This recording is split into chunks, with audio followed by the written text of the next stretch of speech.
Well, the move sparked widespread outrage here in France and in the offshore sailing world. Dropped by her former sponsors after starting a family, she's since managed to find a new team and is looking forward to competing in her next challenge, the Vendée Globe round the world sailing race that takes place every 4 years. Our guest for Perspective is French skipper and navigator Clarisse Crémer. Thank you so much for being with us on the programme this morning. You're an author as well. So just tell us a little bit firstly about yourself, because you grew up in Paris, but you got involved in sailing at a young age. Tell us what exactly drew you to that world and to that sport. Well, yeah, I started sailing when I was little, but it was only for the holidays when I was at my grandparents in Brittany in France, close to the sea. And the reason I really discovered offshore racing, which is quite a specific way of sailing, is because of my husband. Well, he was not my husband at that point, but he was a professional skipper when we met when we were 21, and he was dreaming of offshore races.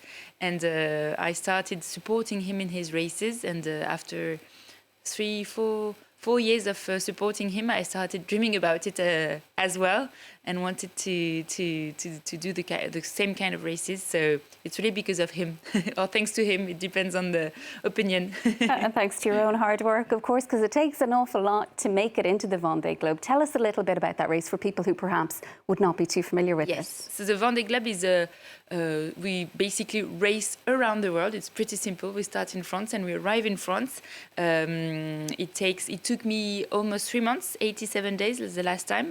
I'm by myself, single-handed race. We have no possibility of stopping at any moment. We have no assistance, and we just have to complete the round-the-world race. It's quite simple to understand. We are on this kind of boat, which are 18 meters boats. They are not all the same, because some are date back from 2008. Some are brand new, were launched in 2023, but they all are 18 meters boat with a 30 meters mast.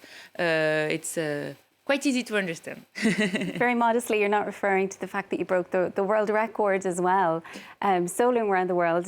So tell us, like, we can see the boats here. It's quite calm, these images here, but paint a picture of what it's like to be inside one of these boats. They're quite small. You've got huge waves all around you. You're on your own completely in the boat. You're navigating, but you're also dealing with the elements. What are the hardest challenges?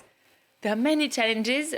So to picture the boats, you have to imagine it's pretty empty, because we chase weight as much as we can. To be as fast as we can, we have to have as light boat as we can. So there is nothing, no kitchen, no bathroom, no bed. We have kind of a mattress. We have a very tiny kitchen to just eat freeze-dried food. So it's really a very basic life, and we just try to deal with our boat all the time. So we download a weather forecast, we think about the weather or our routing, we change sails, we maneuver all the time. We check our boat because it's very technological boat, so some parts break sometimes. We have a problem almost every day, and we have to deal with it.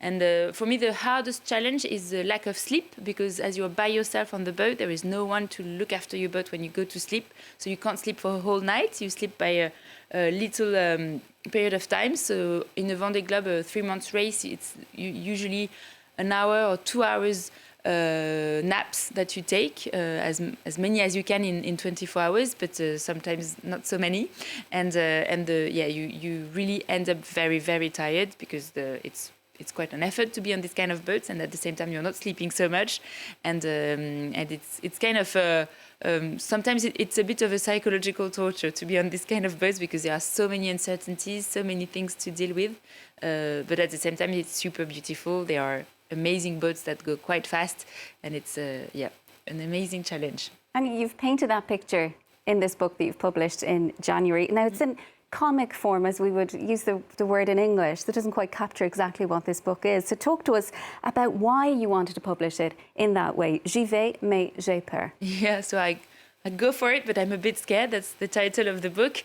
The idea, I think we are very privileged people to be able to do this kind of adventures. It's such an opportunity to be able to live from your passion. It's something incredible, and for me it's part of my duty to try to share what it is to be a sailor and to be an offshore sailor and a single-handed sailor.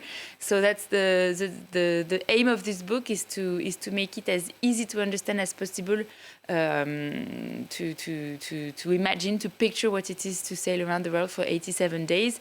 But we try to be it's not only jokes, and it's not only for the kids. There are different levels of different ways of reading it, and we try to tackle quite complicated subjects such as what it is to be a woman in this specific industry where there are a lot of men.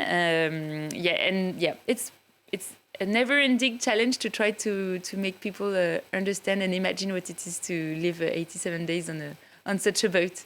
And at the end of the book, it refers to that controversy that saw you break ways with your former sponsor. Now, you chose to speak up. Many, perhaps, in the sailing world might not have done that. Why did you feel it was important to speak about that? Well, the reason is that they wanted me to agree with the decision they had made, and I didn't agree, so I couldn't really speak with their words.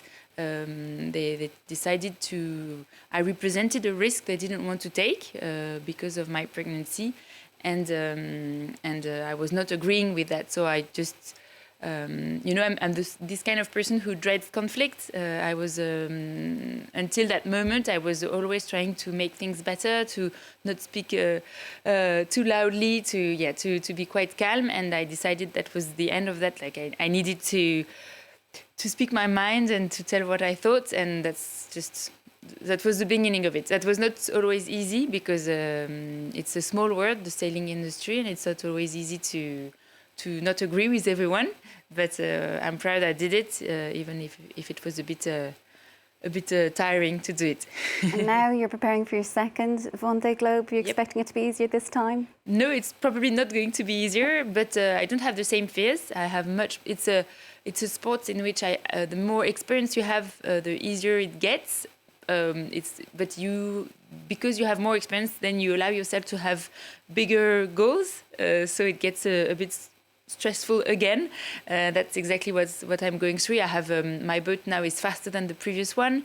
I want to be better at sea, so the challenges are going to be different. I'm pretty sure it's not going to be easier, but I hope to be faster. And it's taking place in November? November the 10th of 2024. Okay, well, very best of luck. And thank you so much for coming in to us. Good luck with the book as well. That's our guest for Perspective, French skipper and navigator Clarisse Crémer. Thank you.